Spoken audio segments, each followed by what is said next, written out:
Hello. Welcome to the Pinfall Podcast. I'm your host, Liz. I'm joined as always by my co-host, Marcus. Hello. There, Captain. My computer's acting very strange today, so we'll see if I'm sure the stream will hold up, but Spotify was acting very weird. Yeah, I don't know. Hopefully we'll make it through the entire stream. Cross your fingers. All right. Well, happy season premiere of Raw. Off season was a doozy. Yeah, that 1 week. Yeah, Um, I didn't get through. this wasn't bad. This was a pretty good Raw, in my opinion. This was better than SmackDown, that's for sure. We had two great matches. A great promo to start off, and the future is looking nice for Raw. A couple questionable decisions, but it's WWE at the end of the day. By for Raw, we mean for the men in Raw and yes, Becky and Bianca. Otherwise, yeah, you're fucked. Sorry. Yeah. But yeah, I mean, I enjoyed this. The main event was amazing. The tag title match was great. We got some wish we'd gotten more of like variety in the roster. I mean, Austin Theory and Dominic Mysterio was a cool little matchup. We didn't need Carmella and Liv again. No, we didn't. There's so many other women. It's like Yeah, bring in Mia Yim. it wasn't drafted.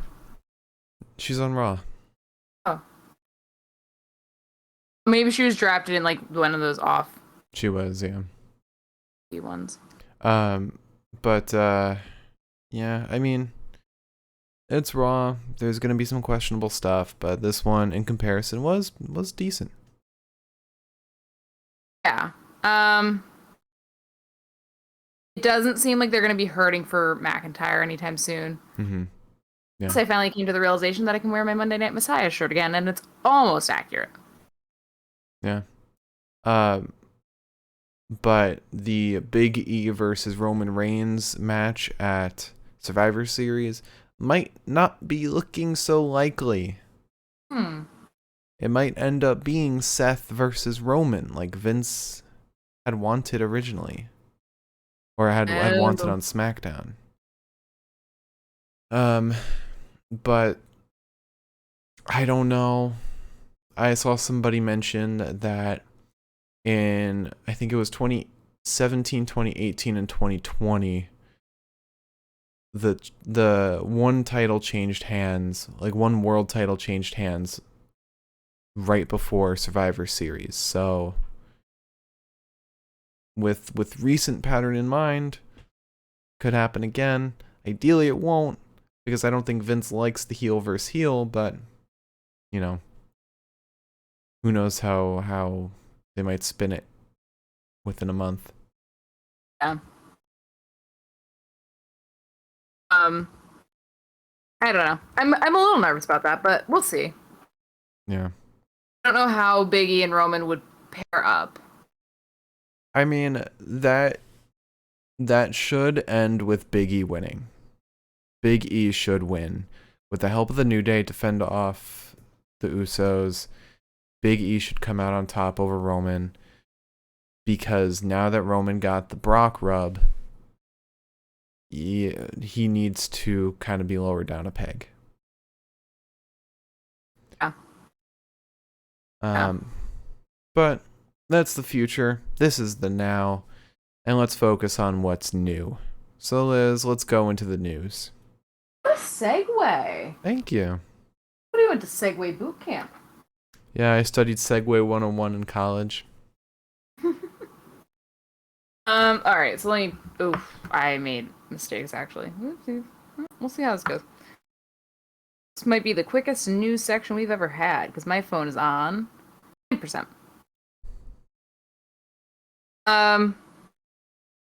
Alright. Not a whole ton of news. Um,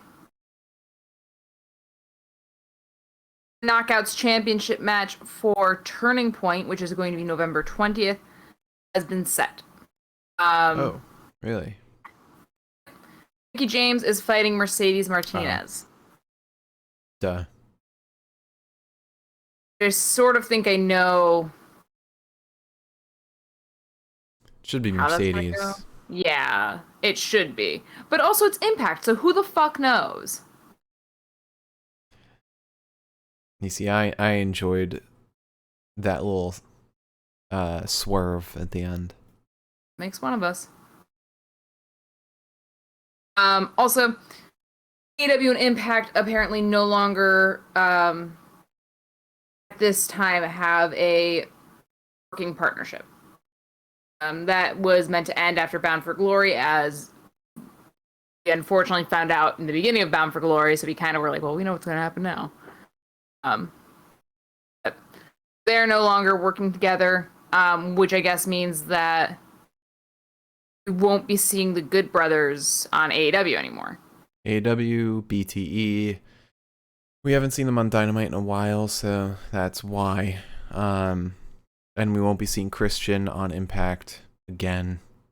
And might not be seeing Christopher Daniels on AEW anymore.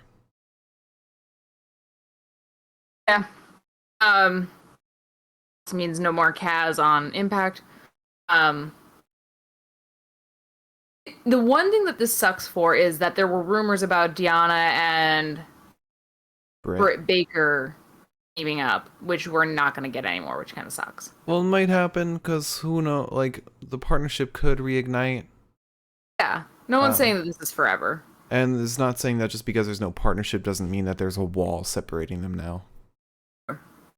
Or you could say door. Also, Impact was hoping to have a couple more names at Bound for Glory that they did not have. One being Adam Scheer, aka Braun Strowman. There's no deal with them yet.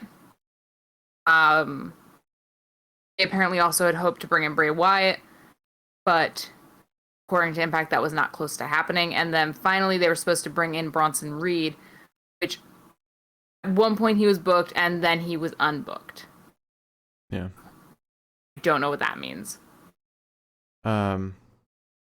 Probably something like it could have been a travel issue or a booking issue. Yeah. Now with Bray Wyatt, there's no way he's gonna break his non-compete for Impact, because his non-compete officially ends October 29th. Mm-hmm. But not to say he couldn't negotiate his way out of it for AEW or break it for AEW. Just means he wouldn't get paid. Right. Instead he'd be getting paid by AEW. And with the Halloween show coming up on Wednesday, who knows?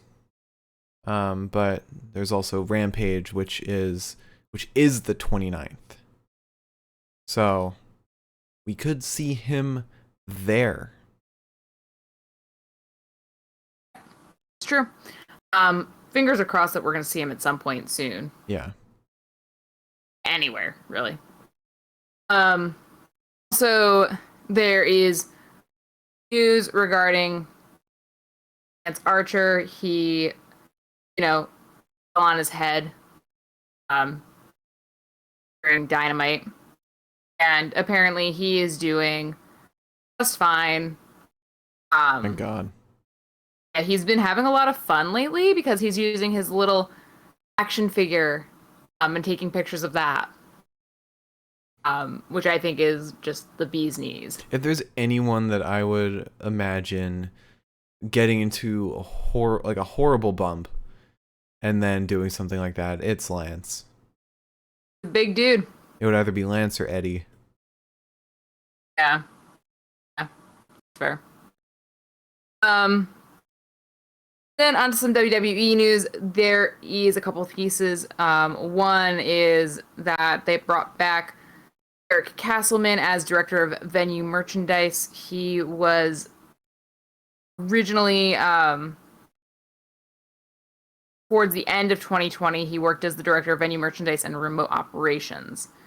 He'd been with the company for 27 years, was let go, and has been brought back. So maybe that means something cool for merch. I don't know. Yeah. Love it if they could start releasing shirts that I like. Is this for AEW or WWE? WWE. Okay. Yeah, hopefully. There has not been 27 years of AEW.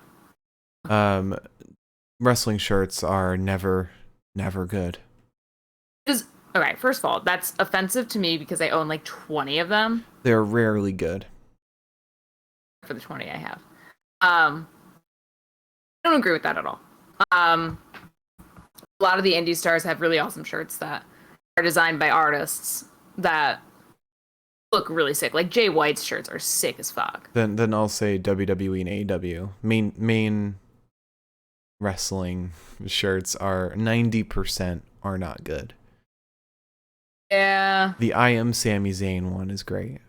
Or what was that one? I Am Intercontinental Champion or something? But the one with like the stick figure drawing? Yeah.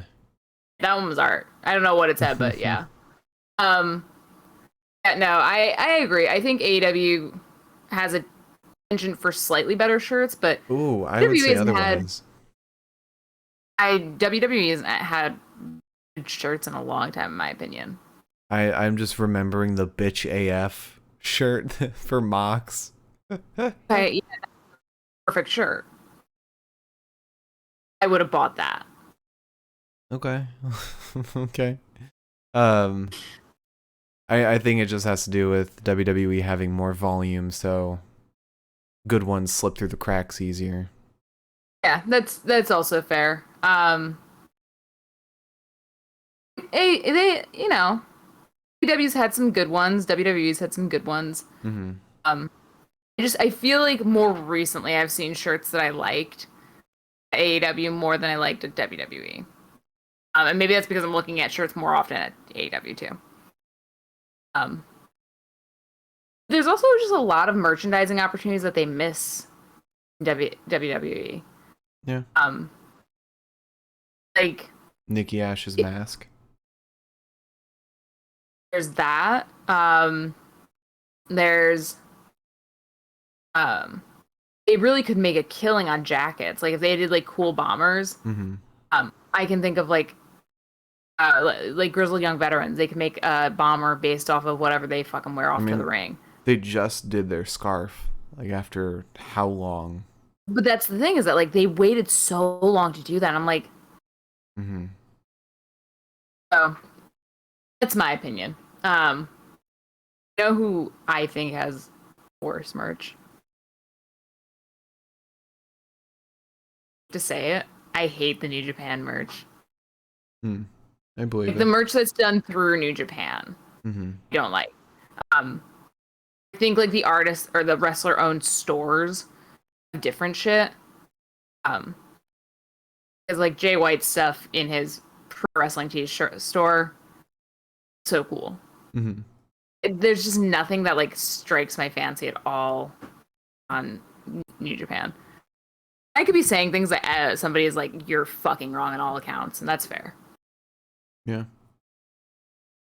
think we can all agree at the end of the day, the I Am Sami Zayn shirt that I never received, the best. Oh, I still owe you that from WrestleMania. You know the pain I've lived with without that? No. Okay, so also another news, Corey and Carmilla got engaged. Good for them. Yeah, good for them. There's someone for everyone, baby.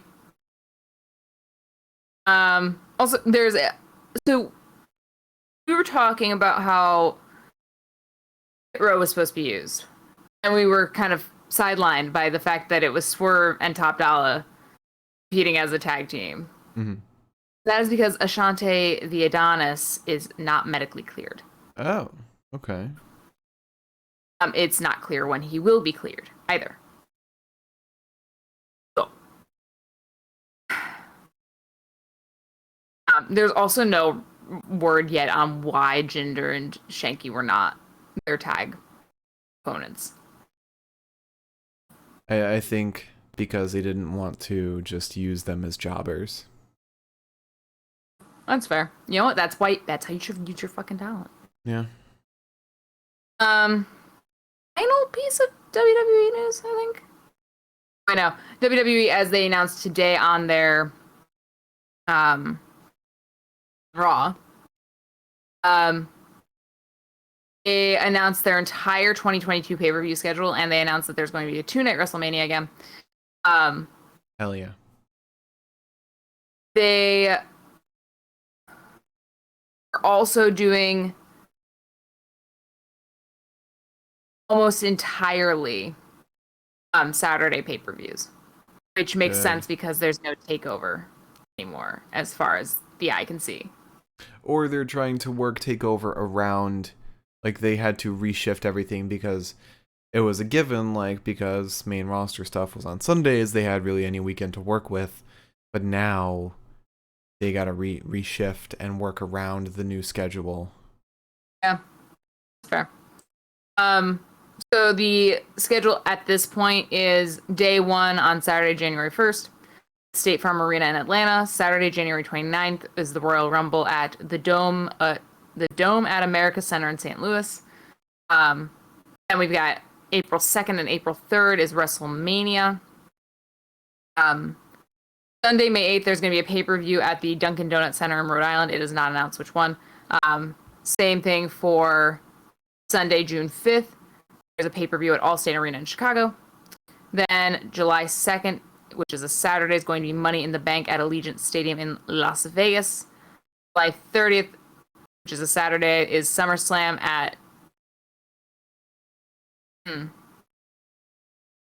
Where is that? Nissan Stadium in Nashville. Okay. Which is weird, because there were rumors that it was supposed to be in the UK. Well, they're doing a separate UK pay-per-view in September. It was supposed to be SummerSlam, is what I'm saying. I guess Anyways, plans changed. Yeah. Saturday, September 3rd or 4th is a pay-per-view at TBD location. That's fucked.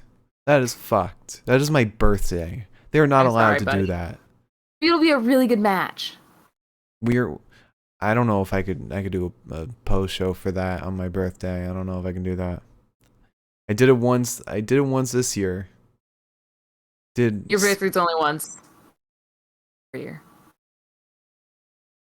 I mean, I did it for SmackDown to watch SmackDown on my birthday this year. Oh wait, no, we skipped SmackDown. I think so. No, actually. I think we did. Yeah. Finally, Saturday, November 26th, there's Survivor Series at TD Garden in Boston. And the last piece of news for tonight, my phone dies, is Charlotte Flair's off the fucking rails. That's the news. So somehow you haven't heard about it. The segment with Charlotte and Becky exchanging the titles was not supposed to go the way it did. Charlotte was not supposed to throw the title. Do you want me to fully explain this one? Sure, if you like to. I just was really doing want a fine to. job. I just want to. Sure. So they were just supposed to do a simple exchange, which I don't know how that makes for interesting TV, but they were just supposed to do that. But when Charlotte was handing the title to Becky, she dropped it, and then Becky threw her title at Charlotte, and that portion got edited out for the encore SmackDown on Saturday. And then after that happened on Friday, there was a whole big thing backstage where Becky was mad at Charlotte, and Becky was seen as a hero backstage for standing up to Charlotte. Sonya wanted to fight Charlotte. Charlotte put herself into a corner. She put herself into a box and completely shut her off from everyone else. She was there were conflicting stories on this. Some say she was escorted out by security. Some say she left before Vince could talk to her. So don't know what the true story is right now. But either way, she left before Vince could talk to her. And things have just kind of escalated, or not really escalated, but just didn't get better. Charlotte then on Twitter was posing with AEW merch with Andrade. And since then, it's just been more of, we found out that Sonya wanted to fight Charlotte, and everyone's kind of takes in the situation, how she's reached Paige/Del Rio levels of notoriety backstage. And who knows where this is going to go from here. It's funny because she was like posing with the AEW gear, and it's like I have seen so many AEW fans who are like, please don't. Please don't. Like, we don't want this. Yeah. I don't blame them. Yeah. Like, there's so many wrestlers that you can kind of separate from the WWE. Like, Adam Cole is still a weird one for me. Bryan Danielson is still kind of a weird one for me. Like, my brain is still like, that's a WWE guy. But like, there's so many people like Miro, and Moxley, who you can like just kind of pull away from WWE and you can kind of re-identify them. Yeah. Charlotte Flair is always going to be Charlotte Flair. Yeah, and Dave Meltzer even showed he's famously been extremely supportive of the Flair family, and like he's been a huge mark for Rick and Charlotte, and he even said that Charlotte is I forget the exact quote, but he mentioned how big her ego is, how crazy she's gotten. And a lot of people have said that this is not the same Charlotte. This is somebody different. Out of her fucking board. Yeah. Probably sucks for the people that, I mean, I also don't think, and I could be projecting, I don't really think that the segment was supposed to end the way it did, with the way that Becky, first of all, Sonya looked like she was going to fucking murder Charlotte in the ring. Mm-hmm. And the way Becky looked when she was leaving the ring, that's the face of a woman who's like, I could have slapped her. Didn't slap her. Yeah.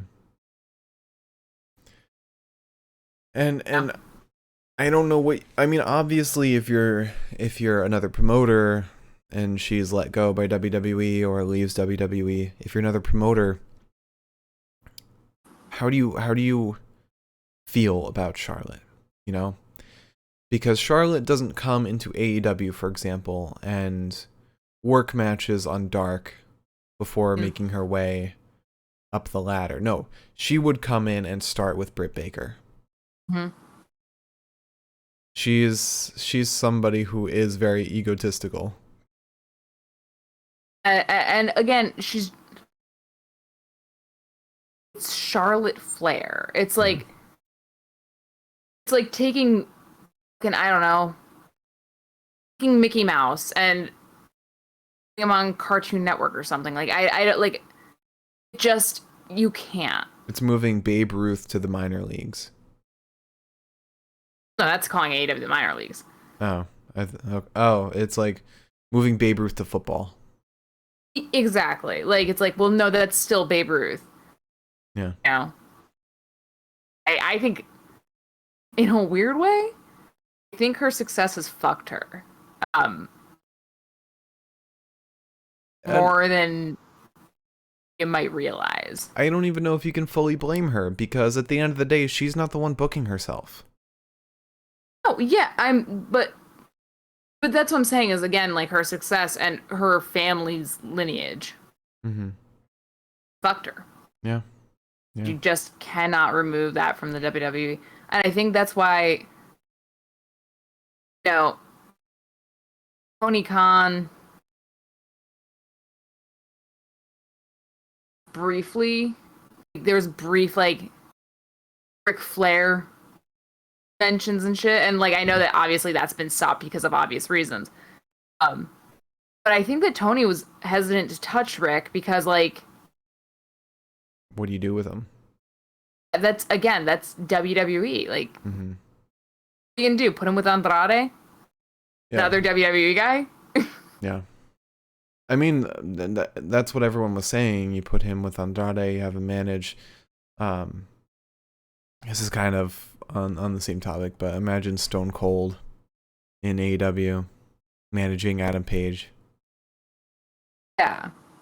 Um, That's an even better example, honestly. Like, fucking taking Stone Cold, putting him on AEW. Except Stone Cold would be less likely to steal the spotlight, like a Flair. No, I'm just saying, like, Stone Cold, I feel like is so synonymous with WWE. Yeah. It's like, Yeah. Mick Foley's managed to break away from WWE. yeah. But yeah, I mean, you put Charlotte somewhere else, she's not gonna fit the mold. You know, she's used to being booked like a queen, and now WWE's gonna have to keep doing that, or she's gonna fly somewhere else. Yeah. Unfortunately, unless, like, they give her, like, unless they whip up some banger story,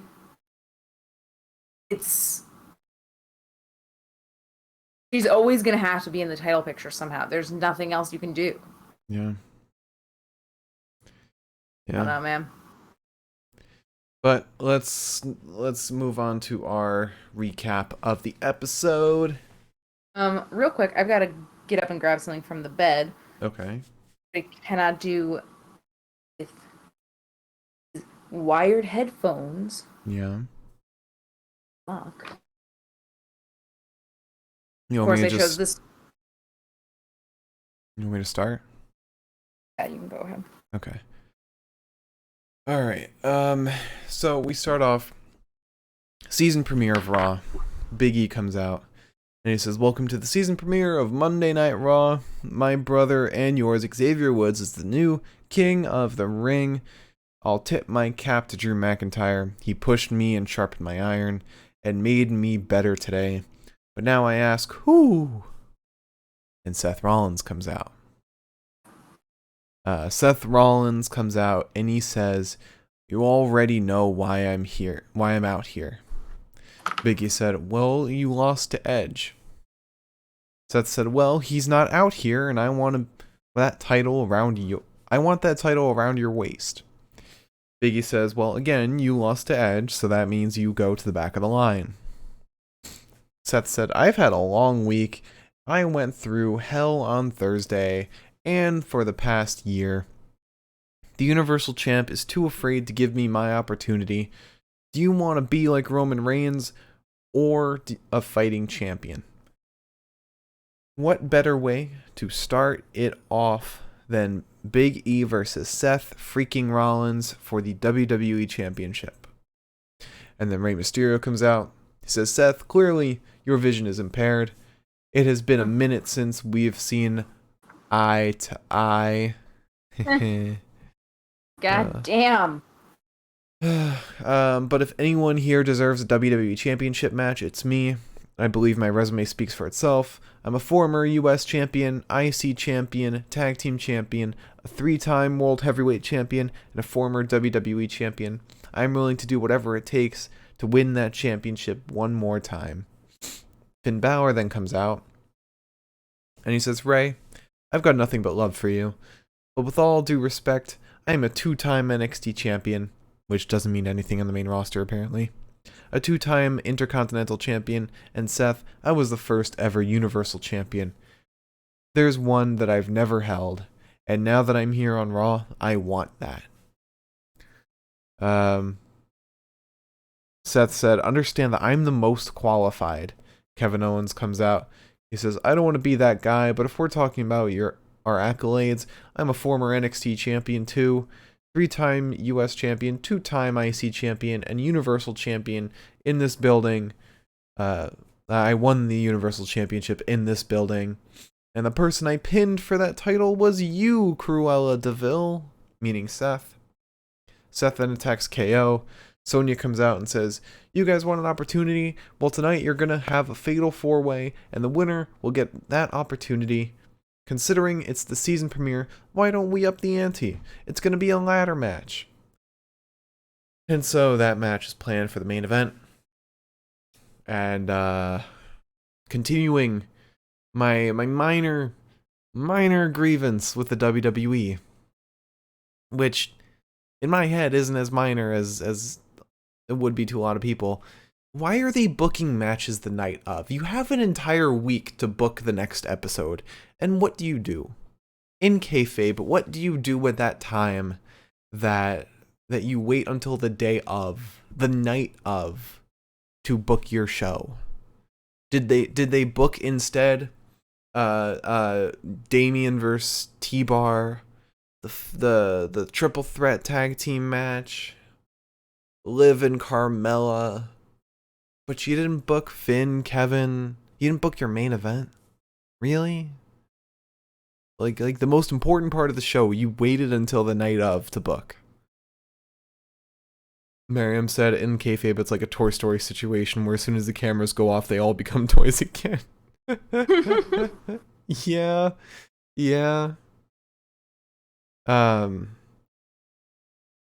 I don't know. That's something that's been riding on me. I mean, with these comparisons, AEW, they set up matches for the next week. They will give you a preview of the card for the next week, and today, the matches that were set up for next week was one. It was Bianca versus Becky. Instead, most of their promos are setting up for matches the night of, which, if you think about it for more than 5 seconds, it doesn't make sense. It's not a logical move from this corporation that is supposed to be like a big deal. Yeah. I don't know. I always think that's kind of funny. It's like, it just doesn't really check out, does it? Mm-hmm. Yeah. All right. So, I mean, even from like a reality perspective, you want to sell tickets for this place. You want to sell tickets for your show. Why don't you let everyone know what the main event is so that they know what they're buying? If people knew that it was going to be Seth, Kevin, Finn, and Ray in a fatal 4-way ladder match, do you not think that would sell tickets?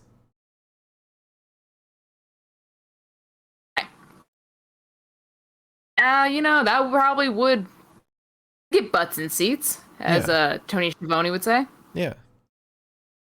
All right. So then after that, also, just one last thing.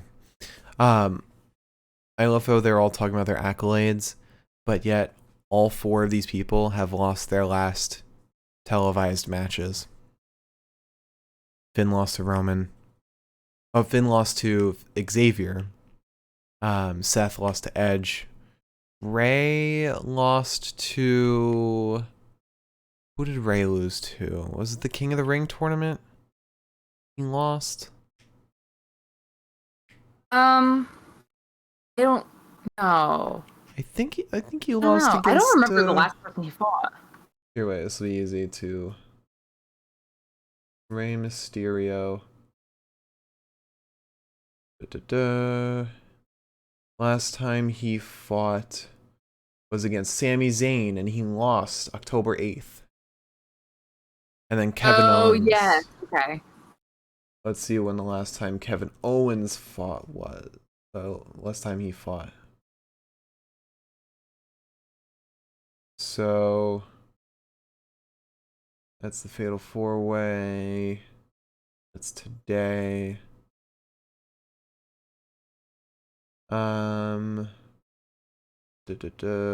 Where's okay? He lost to Happy Corbin in his last match, October 1st.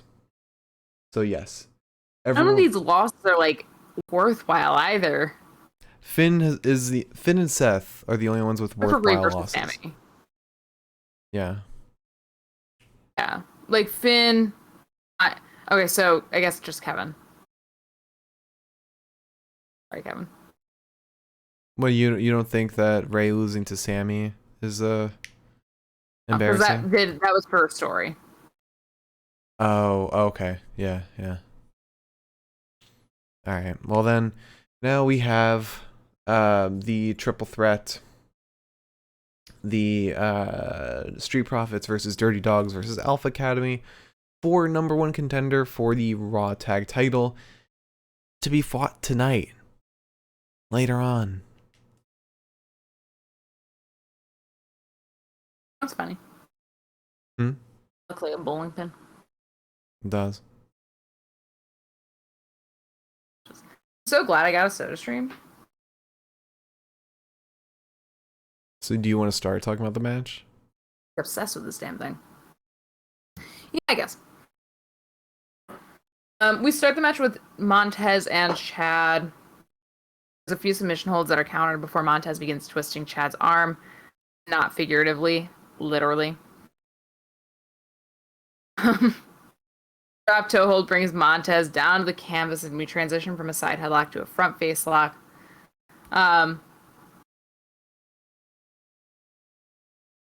Eventually, Dawkins gets in. Street Profits take on the entire field of men. After we come back from the commercial break, the tide has completely changed. Rude has Montez up in a lingering vertical suplex. Ultimately, Otis gets in. He's sent into the post, so Gable faces Dawkins. Dawkins is on a fucking tear. He suplexes everybody. Gets hit with a discus lariat that nearly ends the match. Montez dropkicks Chad, who's jumped in for the cover. Or who was legal. Sorry. That's not the way to say that at all. But Omos ends up coming out. He attacks Montez as Montez is like standing on the corner, and I kind of was like, there's a part of me that got nervous because Dawkins was going to tag out and Montez kind of got distracted by Omos. I took Omos on and I was like, no. Don't sow the seeds of chaos just yet. But yeah, Montez attacks Omos. Omos just fucking clobbers him. He punches Dawkins. Rude ends up getting a spinebuster to Dawkins, and then Ziggler gets the zigzag on top of that to win and seal their admission tickets for the match later tonight. Why did they need Omos to get involved? Like, what was the point? That was confusing. Also, why weren't AJ and Omos involved? Well, that's because they had their opportunity at Crown Jewel. So this is the one instance where they shouldn't get another opportunity. They've lost, I think, twice now for the title.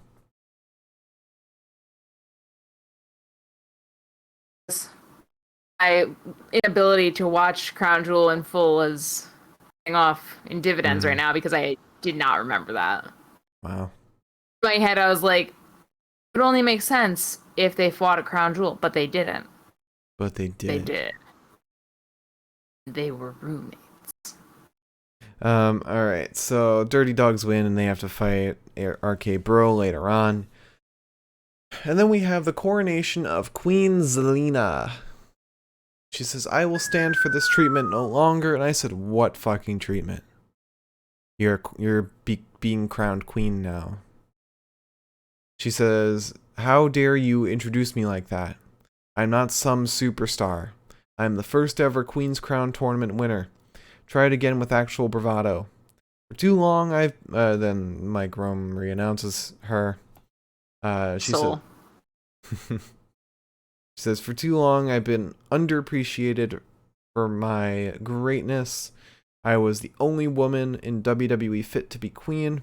Each and every one of you will bow down to the official queen. What kind of queen will I be? Well, Dewdrop is a perfect example of what happens when you stand in my way. The crown is proof that I am best the best. You will talk about my reign for years to come. All hail Queen Zelina. And for some fucking reason, Dewdrop comes out. Could have had Zelina fight Liv. Have her fight Carmilla. Have her fight Mia Yim. Have her fight Dana Brooke. Have her fight anyone that she hasn't already fought in the past month. Oh, she did fight Carmella. And Liv? No, she didn't fight Liv. And then we get Dewdrop versus Zelina Vega. Jimmy said that this was for the crown. It wasn't. Jimmy was a different plane today. Yeah. And this is your typical 2 minute 31 seconds match. Probably a little bit longer, by maybe like 5-10 seconds. I don't know. Dewdrop ends up yanking the scepter away from Zelina. And just ragdolls her before slamming her with a spine buster and then a senton. She lifts Zelina, who slips down her back. She trips. Piper sends double knees to her face, and it's not enough to seal the deal, so Zelina undoes the turnbuckle when the ref yells at her for that and goes to fix it. She uses the scepter to attack Piper, and then she wins. Because the ref hasn't seen her do it, so he doesn't DQ the match. Right. So, Mark, you successfully managed to go through that entire promo without mentioning the fact that she was slipping in and out of an accent. Oh yeah, she slipped in and out of an English accent the entire time. Wasn't consistent at all. I mean, I understand if she started and ended with it, got very posh and everything like that. Somebody with a high ego would. It's fitting. But it came and went repeatedly. And not at points that would have made sense. Yeah, it was sort of like she kind of got on a roll with what she was talking about. She forgot the accent altogether. Mm-hmm. Which is usually how doing an accent works if you have not prepared to do an accent whatsoever. Yes. Also, they released the graphic for Hijo del Vikingo versus Kenny Omega at Triple Mania, which is December 4th. So, Kenny's going to lose that title then. He's going to lose the AEW belt before the AAA one. Also, coming up this winter... What? Mark your calendars. The Mike Romies are coming back. We don't have a date for it. We don't have a date for it. But Mark has been brainstorming categories. He told me, I was shocked. I have not been brainstorming categories, mostly because I saved the categories from last year. Mm-hmm. But I'm pumped. I'm pumped for this year. I think it's going to be a banger. It was last year, too, so. It was. It was a banger. It was fucking fun. Real quick, PW Insider posted the internal WWE brand designations for undrafted superstars.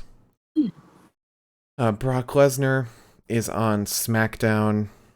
One could assume. None of this is surprising at all. Asuka is Raw. Elias is Raw. Lucha House Party is Raw.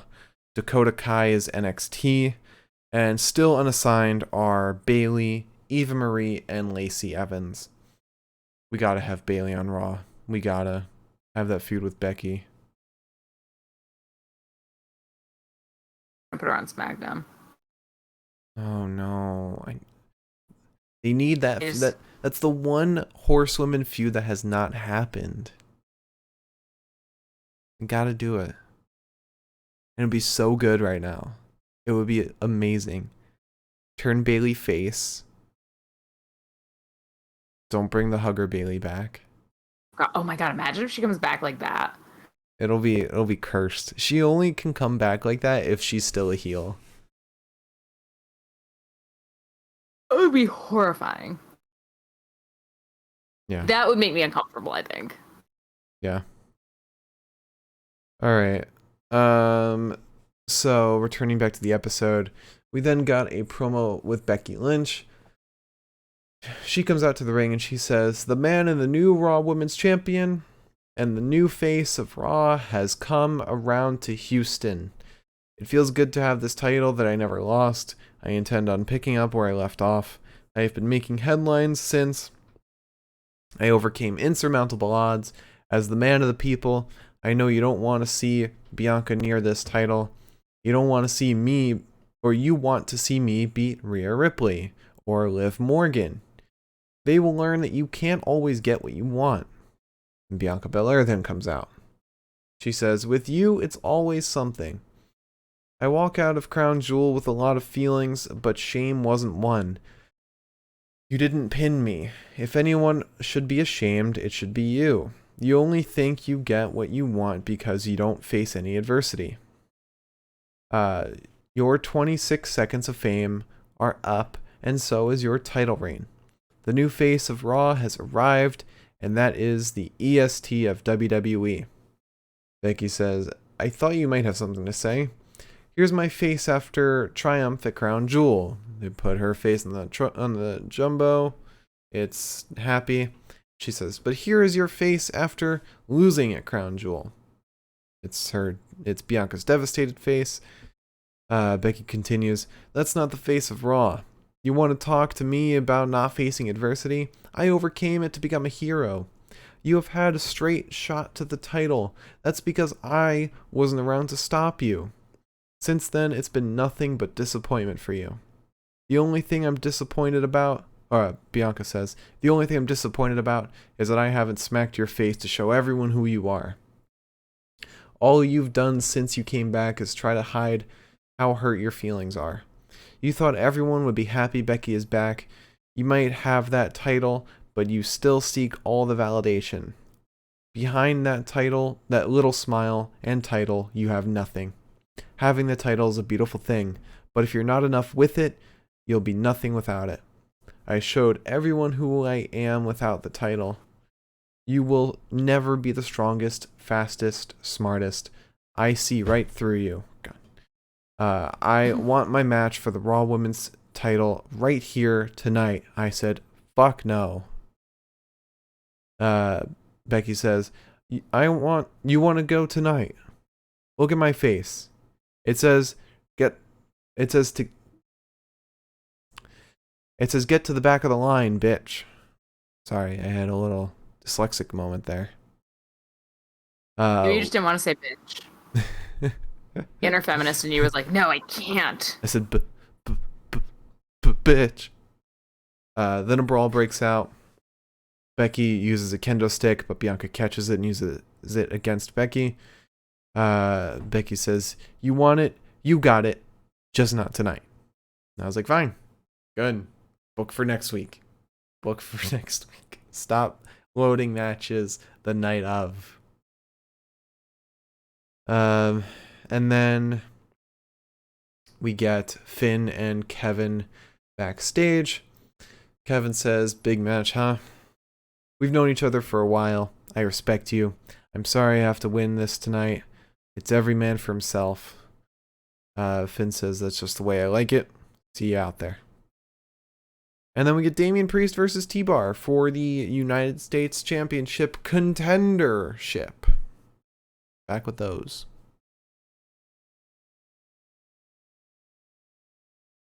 Massacred my boy. Yeah, he's got a new walkout, and it's like fine, but it's not as good. Got a new walkout. He's got like a new vibe. It's not like the juxtaposition of Damian and Priest. Two personalities. And they were Like, what if we made it literal? And I was like, oh, that's actually like the worst thing you could have fucking done. It's literally like the fucking I can be your angle or your devil meme. I was thinking that. I was thinking It was somebody the should do that.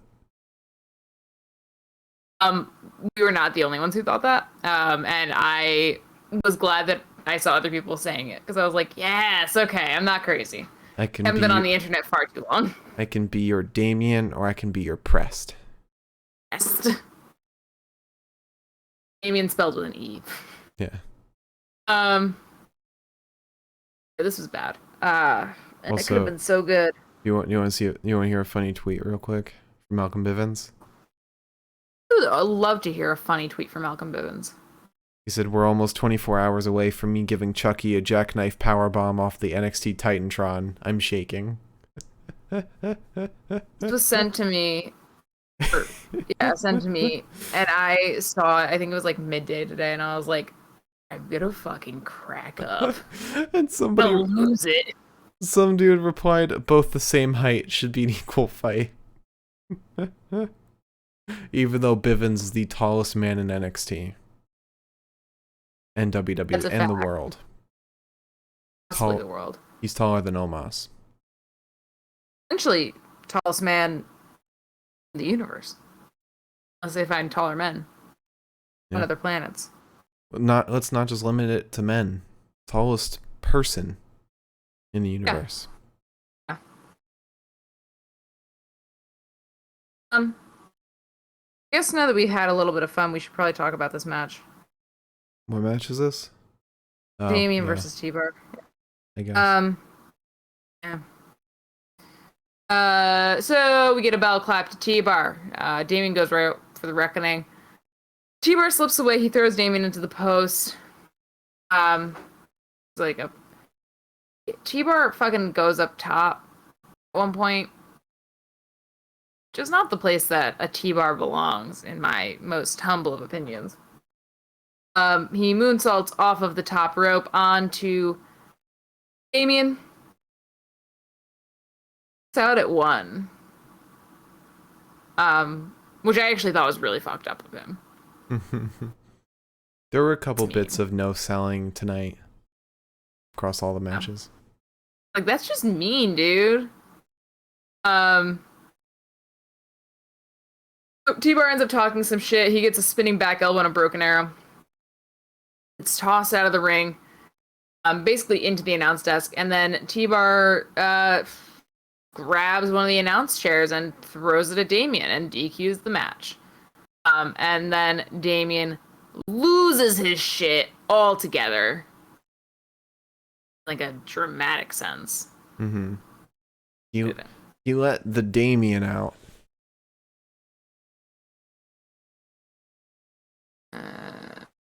God, why are they doing this? It's these people who were over the way they were. He was the biggest baby face in the company. Like, he was on track to being that. You know what I think they're trying to do? I think they're trying to Ilya Dragunov him. Yeah, I could see that. He seemed... Imagine next week he comes out in like a priest's robe. The little white square. Stop, because it will happen. Will. Whatever, man. Whatever. I'm gonna say more, or that was the end of the match. Oh. And then Mace tweeted, T-Bar would have won if that moron hadn't run into a chair. Love friendship. I love it.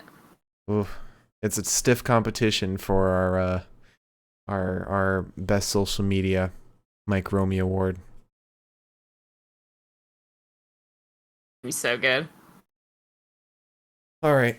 Wait, are we opening up? I mean, last year the Mike Romies were just WWE. We could open it up. Are you opening it up this year? We won't be able to open up like the most best of the night or the most wrestler of the nights, but most match of the nights. Right.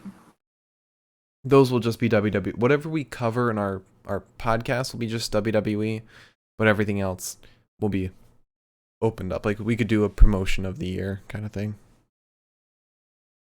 It's the PCW. Okay.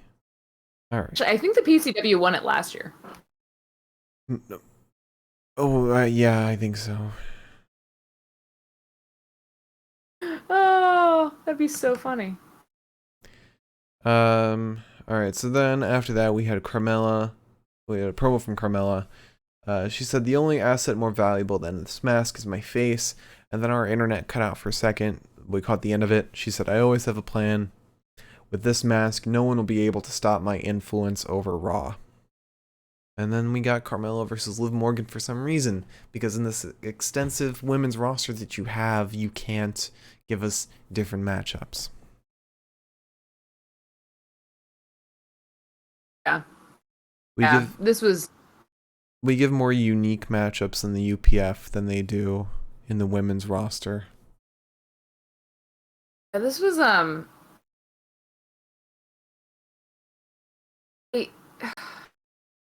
whole point of a season premiere is that you're like, hey guys, we've changed things, like new stories.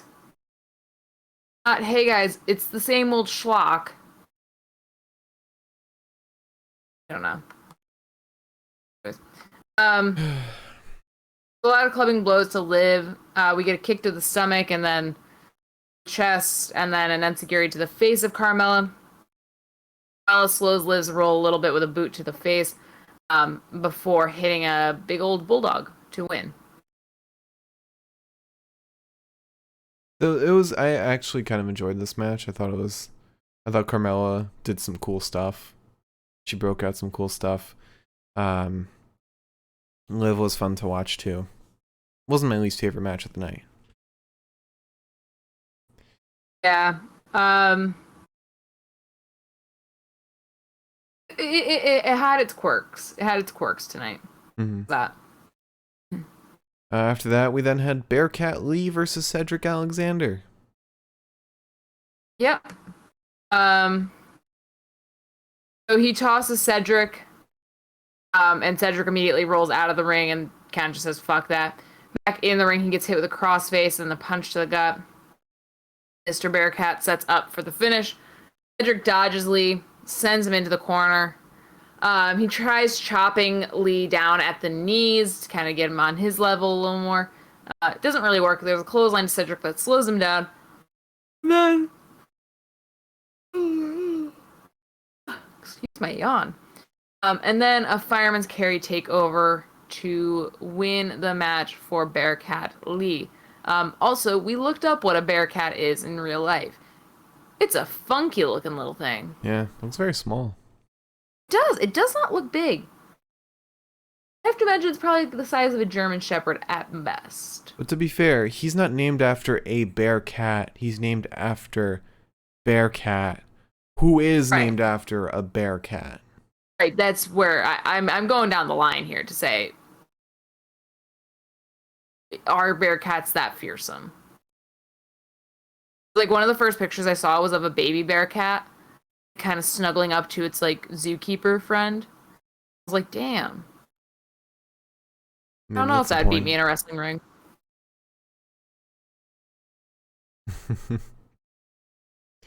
Alright, so then after that... Oh, wait, you didn't actually talk about the match, did you? I finished the match. I finished the entire match. Did you mention when Shelton got face-to-face with Bearcat? That was weird. I didn't mention that, actually. So, kind of, if you'd like. After the match, Shelton just got face-to-face with Bearcat Lee, but then dipped out of the ring. So they're probably teasing a match between them for next week. That would be pretty cool. It's giving Cedric and Shelton more TV time, which is always really good.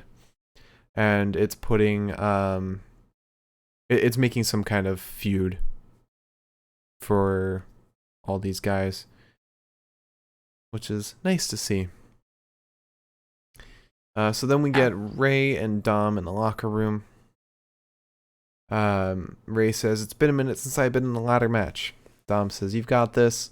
Austin Theory walks in and he says, oh, El Rey Mysterio. Can we take a selfie? Actually, Dom, how about you take it? Dom says, this isn't your locker room. Theory then says, how about we take a selfie in the ring tonight when I beat you? Then we get Dominic Mysterio versus Austin Theory. Because he can't bully Jeff Hardy anymore. Yeah, I guess. So we get a really nice dropkick to Dom. Dom gets his own dropkick off to Theory. It's not quite as good. And then a Hurricane Rana. Theory ends up taking Dominic as he goes for Cazadora, turns it into a spine breaker. We get an inside cradle to Theory. Dom actually hits this really cool second rope bulldog. However, Theory ends up dropping him onto the top rope. Hits him with the ATL, which... Oh, God. I'm gonna yawn again. Yeah. Excuse me. It's that time of night where I just can't stop yawning. Theory hits him with the ATL to win. Which... I don't know. I remember this like looking cool in NXT, and this doesn't look cool now. Yeah. That's pretty much going to the main roster in a nutshell. Yeah.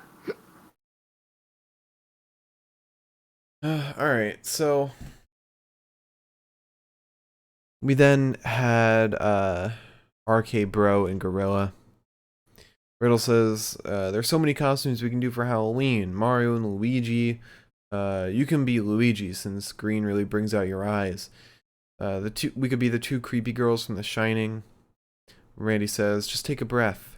Tonight I promise we'll talk about Halloween until we are blue in the face. And then talks about getting the titles, or defending the titles against Dirty Dogs. And Riddle says, I say we clean those Dirty Dogs up. And then we get a little vignette from Veer. Showing his singles, or teasing his singles run. Should be interesting. Yeah, this was not the person that was on my Raw bingo card by any means, but I'm excited because Veer's a hard-hitting motherfucker. Yeah. Oh. And he's very good. I just hope he has the promo skills. I hope he's given a personality. Yeah. So then we have RK Bro versus the Dirty Dogs for the Raw Tag Team Championships. So we start with Dolph and Riddle. There's a lot of covers, but no real success. When Randy and Rude get in, even matchup, Randy ends up poking Rude in the eye, but fails to RKO him. Riddle gets back in. They hit the assisted moonsault onto Rude. Rude, however, gets dropped on his face Riddle gets dropped on his face on the apron by Rude, which kind of slows that whole train down. Hot tag Randy gets in. He looks like he's going straight for that Draper DDT, and he gets hung up on the top rope, which was a shame because I really thought we were about to get something very special today in the form of our Draper DDT intro. Yeah. Anyways, there's a belly-to-back suplex to Rude with the Phantom of a chance to tag out. Randy ends up getting it. He gets Riddle in. There's some knees to the Dirty Dogs on a suplex for each of them. A senton for each of them. And then Rude ends up interrupting the cover. It doesn't matter. Randy comes in. He RKO's Rude. Dolph super kicks Randy. And then Riddle hits Dolph with what I believe they called the spladle. Yes. The spladle. Because Sean Ross Sapp spelled it out on Twitter. Super cool. We haven't seen something like that, I don't think, ever. Oh. At least in our time watching. Yeah. Very cool match. Very well paced. And hopefully that's the end of the Dirty Dogs going for the Raw titles. Although there is an argument for them to make that they had to challenge for the titles the night of. Basically pull double duty. So they should get another shot. But then we get an interview with Seth Rollins next. He says, "Of course, I have a target on my back. I am without question the biggest threat to the WWE champion. He knows it. Everyone in that ring knows it. Do you know what I've been through? I'm suffering. I shouldn't have to deal with his match tonight. It doesn't matter. I'm gonna go out.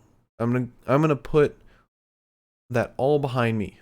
I'm gonna win tonight because I am the visionary. I am the revolutionary. I am Seth freaking Rollins, and I am the next WWE champion."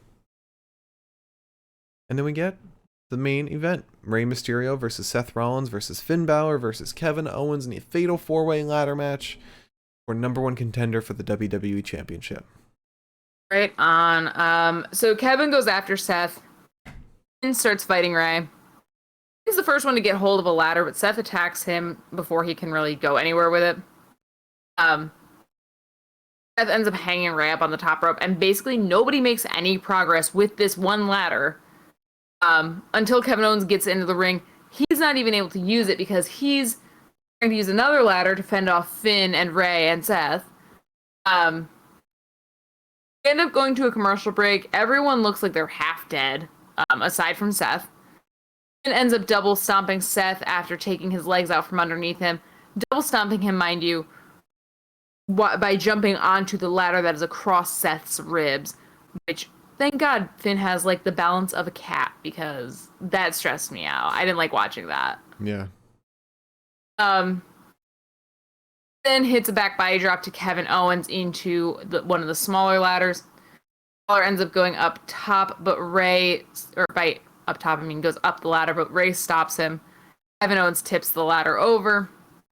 Kevin ends up like 5 seconds from getting the contract, but Rey ends up stomping him. Rey ends up stopping him. He gets launched from the ladder. Kevin then sets up a table.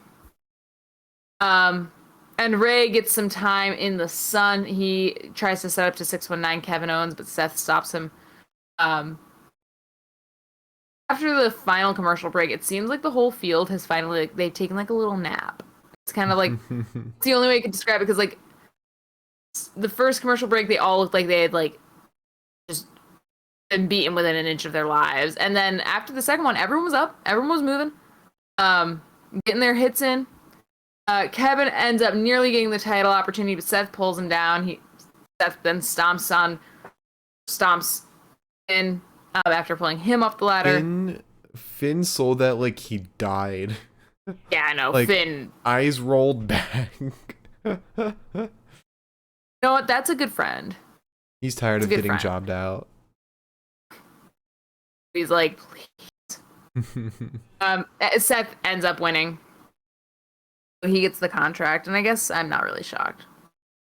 Yeah. I'm bummed, but I'm not shocked. He was the only heel in the ring. I would have rather had like Finn or Rey just to get another matchup instead of Seth. Before Seth, because I feel like Seth is like one of the guys who could take it off of him. And they might actually have him win it for the sake of Survivor Series.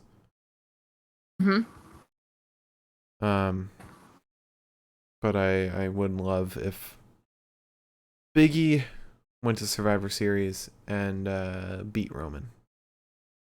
That's the best storyline. Alright, you want to move to the best of the night? Yep. Love to move to the best of the night.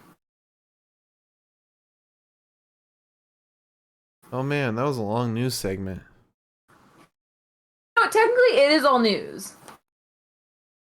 If you're listening to this on Spotify, I left the news sign up instead of putting up the matches and promo sign. You just grabbed the matches and promo sign. Like a goddamn idiot. God bless. Okay. Also, if you aren't listening on Spotify, but you do want to listen to Spotify, or us on Spotify, you can follow us on Spotify. You look up the Pinfall Podcast. It's the same logo as the Twitch logo. Know it. Or YouTube.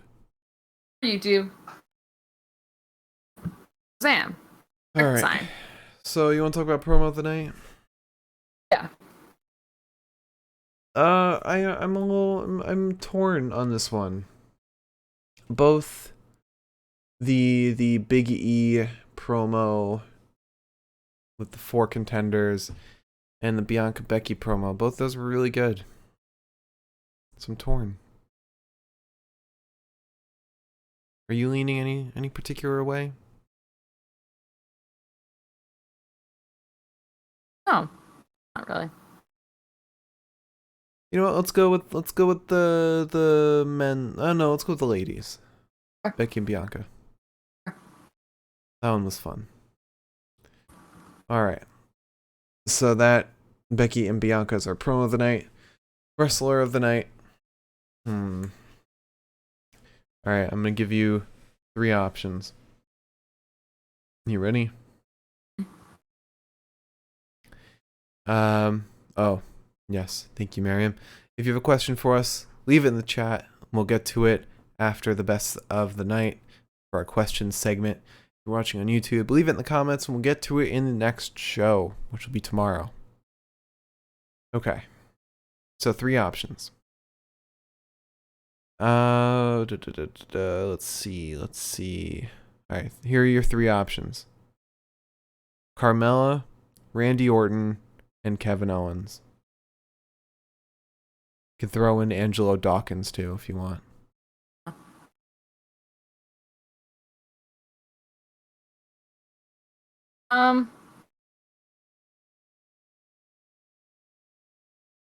Randy, Kevin, and who?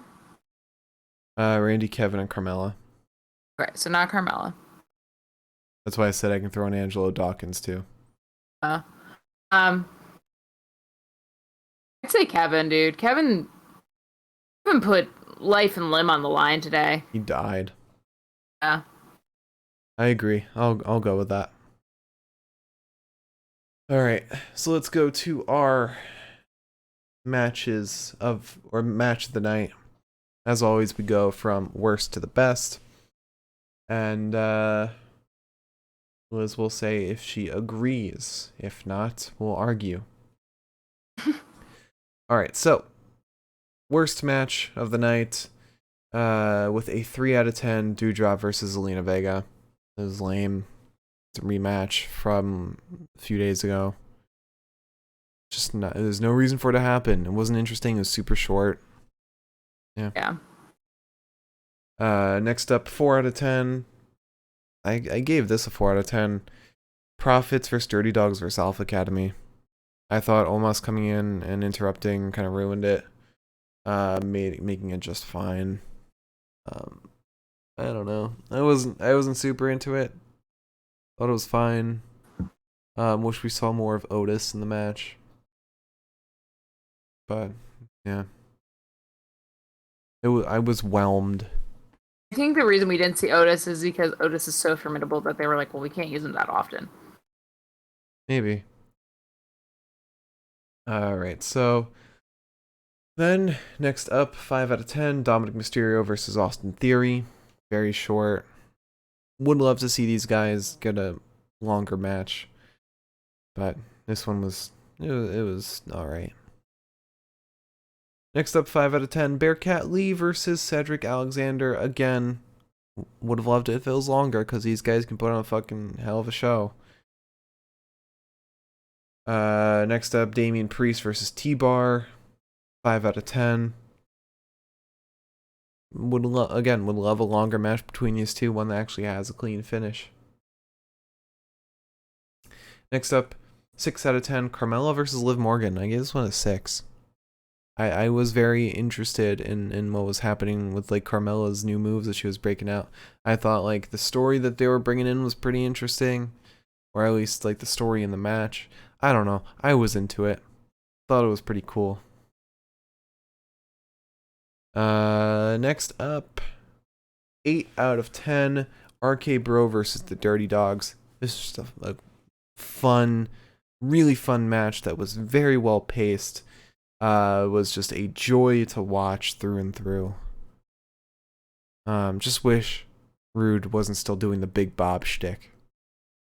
I don't hate it. I love it, but I don't hate it. I wish they would be singles guys. They gotta be singles guys.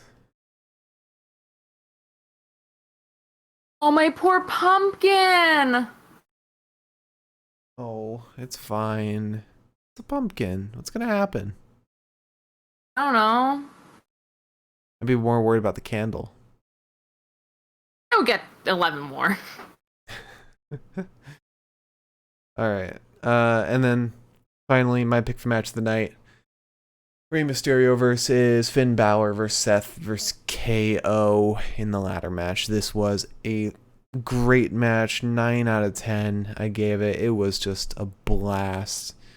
This was fantastic. The way it ended too was so good. Loved every bit of it. Outstanding. This was everything I kind of hoped it would be. It was wicked fun. And it's like these 4 guys who've got great chemistry with each other. Yeah. And 4 guys who really don't have much what's the word? Fear of mortality? Yeah. Especially preservation. Oh god, I worry about Kevin sometimes. Yeah, he had like 4 bumps in this match that looked like destroyed his back. Yeah, and then he kept getting up, and I was like, just stay down. He probably has a metal plate on his back or something. I have to imagine. Alright, so to run it back, our promo of the night, Becky and Bianca square off. Wrestler of the night, Kevin Owens. Match of the night, Fatal 4-Way ladder match for the WWE #1 contender, champion, whatever. Alright, you want to answer some questions? Sure. Let me check the YouTube real quick before look at the chat.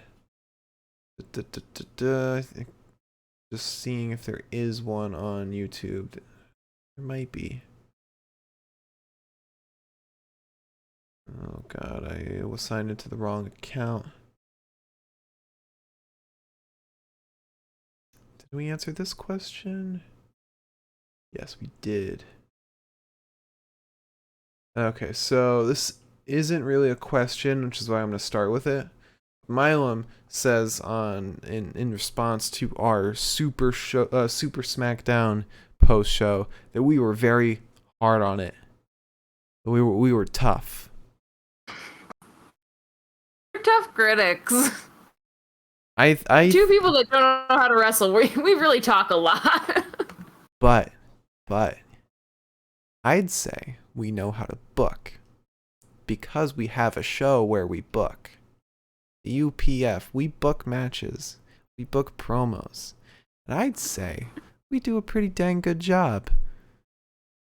We definitely do. We don't get enough viewers to really get enough criticism, but the viewers we do have, they love it. Now, at least they don't tell us when they hate it. True. Super SmackDown, on the other hand, I think I said it was a super disappointment because of the expectations they set by going direct competition with Rampage. I thought it was a just fine show, but compared to how they were hyping it up, it was disappointing. You would think an extra half hour would be dedicated to more than just Brock and Roman signing a contract. I think it's hard, at least for me, it's hard to enjoy any WWE products until they start using the women in a way that's respectful. NXT was doing that. They still are to a certain extent, much less now. Yeah. But you're ultimately the judge of that. Yeah. Out of the 2 of us. I've just been so disappointed by it. Yeah. Alright, so Miriam has a question. What do you think the Survivor Series teams will be this year? Well, we saw one of them. We saw one of them today. Or at least part of one. KO, Finn, and Rey. Potentially Seth. That would make sense. Maybe add Theory or Bearcat. Maybe Bearcat, maybe Hardy. No, he's on SmackDown. Maybe not Hardy on the Raw team then. Um, Or no, they wouldn't add Carrion. Yeah, I think Theory, everyone we saw in the ring. About I women. think what men exist. You want me to go through the list right now? Because I've got Yeah. the list. I've got a list. There's Seth, Carrion, Theory, John Morrison, Bearcat Lee, Jackson Riker, Randy. Wouldn't be Randy Orton.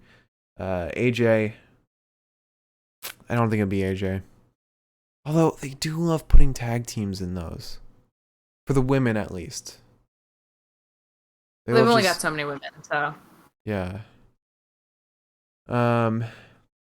Drake Maverick, Cedric Alexander, Lindsay Dorado, Omos, Apollo Crews, Riddle, Goldberg, T-Bar, Finn Balor, Edge. I think Edge. No, I don't think they do Edge. No. No. I wouldn't be surprised if maybe Veer, yeah.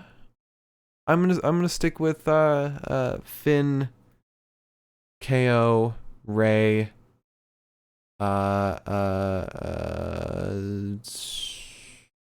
Finn, KO, Ray, Theory, and Bearcat. I think that's my pick for the team. Over the I'll Raw go with team. all those, but I will switch Theory for Veer. Okay, fair enough. What about SmackDown? SmackDown, if they do have Theory, I would say Jeff Hardy. Jeff Hardy's a good choice. You want me to go through the names for that one? There's the last. Why don't you? Xavier Woods, Mansoor, Happy Corbin, Rick Boogs, Mace, Sami Zayn, Cesaro, Brock Lesnar, Drew Gulak, Ricochet definitely, Sheamus definitely, Jinder, Kofi, Angel Garza, Mustafa, Jeff Hardy definitely, Drew McIntyre definitely, Ridge Holland, and Swerve. Which I could see. Yeah, I'm gonna say right now, Ridge, Drew, Sheamus, Ricochet, and Jeff. That's a solid team. I think I agree on all of those except God, there was a name that came like right before Ricochet. Sheamus? No. Jeff? Drew? Ridge? I said I agree on most of those, so no, it definitely wasn't one of them. Well, that was everyone. Are those the only men that exist in the SmackDown roster that are viable? Because I feel like you read a lot more names than that. Oh. Well, there's Drew Gulak. Drew Gulak, that's who I was thinking of. Okay. I think they might include him because I don't think that unless Drew and Ridge are such beefy dudes, I think that they would want a little variation. I don't know. Vince seems to be all about beefy men lately. Yeah. I don't know. I just think that, like, it makes sense, at least in terms of a team building aspect, to not include 3 of the same guys. Yeah. It's like, it's, you know, like, you want to cover all your bases. Now let's talk about the women. Oh. SmackDown, from my list that I'm seeing, they have 5 women. So. Oh, really? Tony, Sasha, Shayna, B-Fab, and Natalia. Oh, wait, they have Shotzi too, I think. I thought you already said Shotzi. Did I? No. I said Sasha and Shayna. Oh, it was Shayna that I heard. I think that they would include Shotzi and maybe not B-Fab. Yeah. I feel like everybody else feels like standard fare. Tony, Sasha, Shayna, Shotzi, and Natalia. Yeah. No offense to B-Fab. I don't feel like she matches up there. She's a bit too green right now. And I know for a fact Raw women would have Tamina, Dana. Tamina. I wouldn't say Dana. I'd say Tamina, Carmella, Zelina, Dewdrop, Liv, and Nia Jax.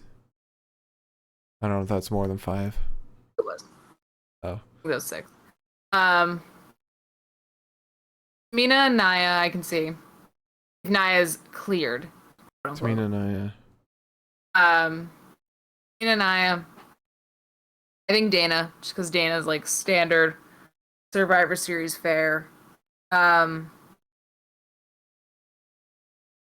Liv and Carmella, because then like you've got the 2 people who don't get along. Would Alexa Bliss be back by then? I don't think so. I wouldn't be shocked if she came back at Survivor Series. I definitely don't think that she will be back before Survivor Series, or at least in time to get on a team. So I'm gonna say Carmella, Nia, Tamina, Liv, and